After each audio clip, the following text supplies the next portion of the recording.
to ratchet stuff. Turn around. Turn around.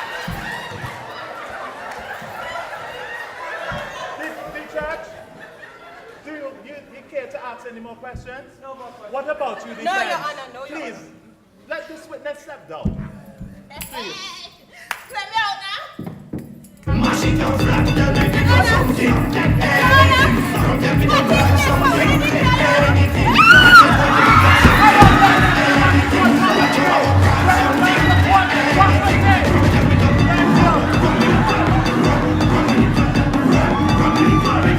And that music, thank you.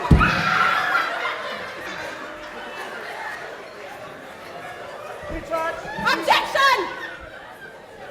what? The mother. The church, yes. Are you fine? Are you able to continue? She's all right, Your Honor. She's a, Okay, Your Honor. good. The church, do you have any other witnesses you'd like to call to the stand? Hopefully a sane one. Yes, Your Honor, I would like to call forward my second witness.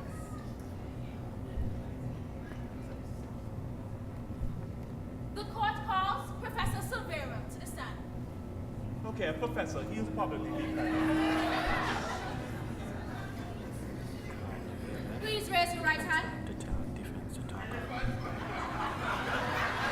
Do you swear to tell the truth, the whole truth, and nothing but the truth, so help you God? Yes, I do. You may begin, please, the church. Thank you.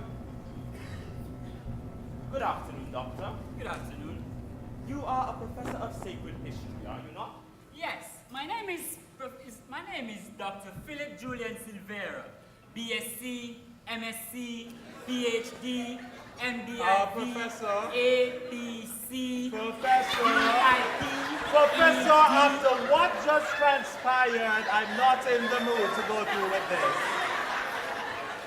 The question that the council posed was, are you a doctor of sacred history? Now answer the question, are you or are you not?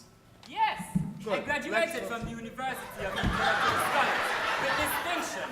I am also a lecturer at the University of the Well-Learned, the author of many books Professor. and periodicals.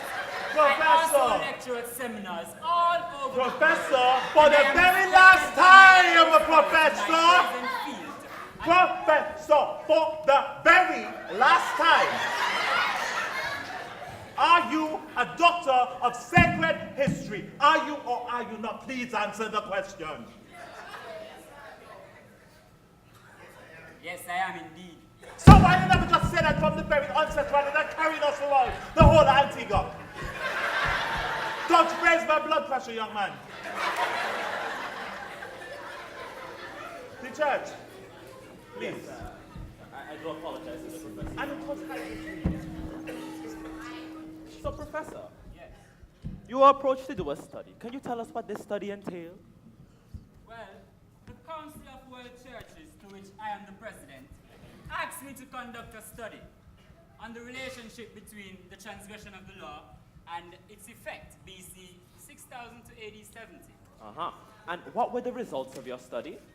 Among others, the underlying result was that whenever the law was transgressed, the culprit was duly punished, directly or indirectly. And do you have any evidence or proof to substantiate this claim? Yes, the encyclopedia. Basic Instructions Before Leaving Earth, abbreviated BIBLE, and commonly known as the Bible, cites many cases to verify my claim. And tell me, do any examples spring to mind, Professor? Why yes, the oldest case known to man. All four parents were cast out of the garden for eating the forbidden fruit. Their son Cain was exiled with a mark for killing his brother Abel. Moses was denied access to the promised land for striking the rock. And the children of Israel were led into captivity for disobeying their God. Remarkable. So tell me, Professor, have you ever come across a case where the law was transgressed and the transgressor not punished? No. All right, and what about the argument that God winks at man's ignorance, as he did with David, Abraham, Solomon, and others who had more than one wife? Well, some may argue that point. Would you argue that point, Doctor? No. You see, having studied them carefully, you realized that indirectly punishments were meted out.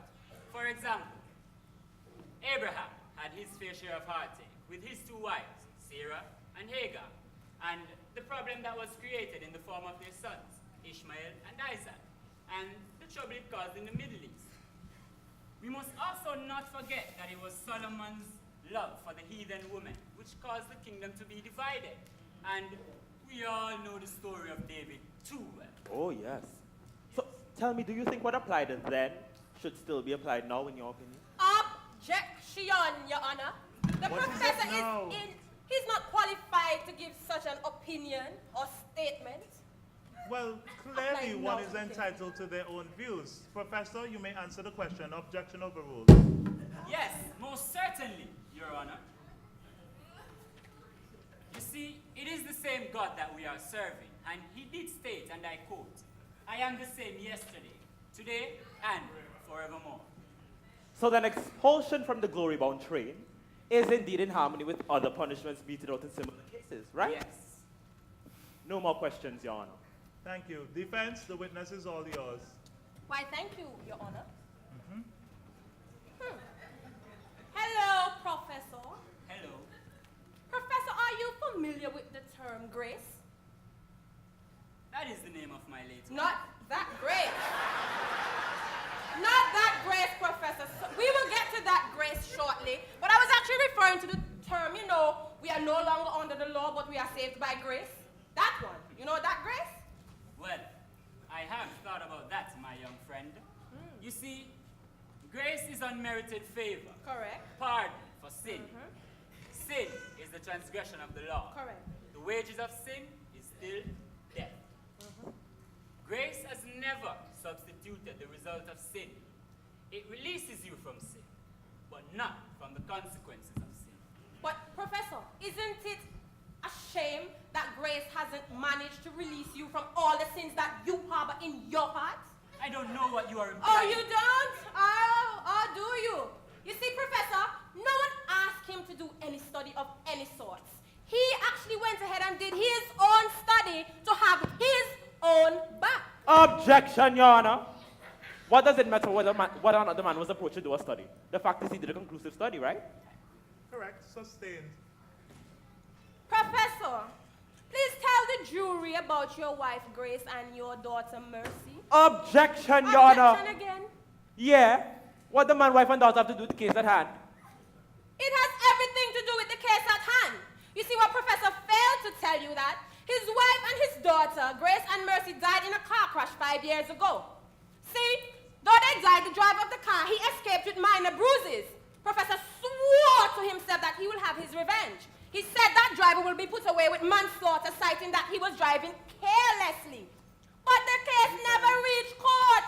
So Professor said, I will have my justice. And Professor meant what he said because he is here to have his justice. Defense. Yes, Your Honor. That still don't say what it has to do with the connection to this case. Your Honor, what it has to do with the case is the driver of the car was my client, Jermaine Richards. Wait. Is that correct, Professor? That's right, Your Honor.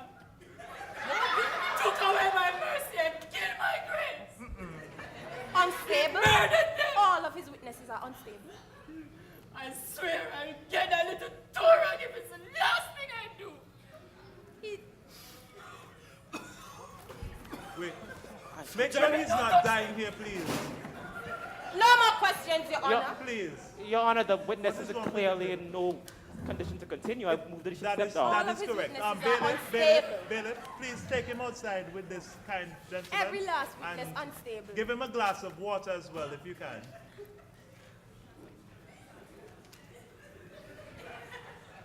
But he walks rather strong.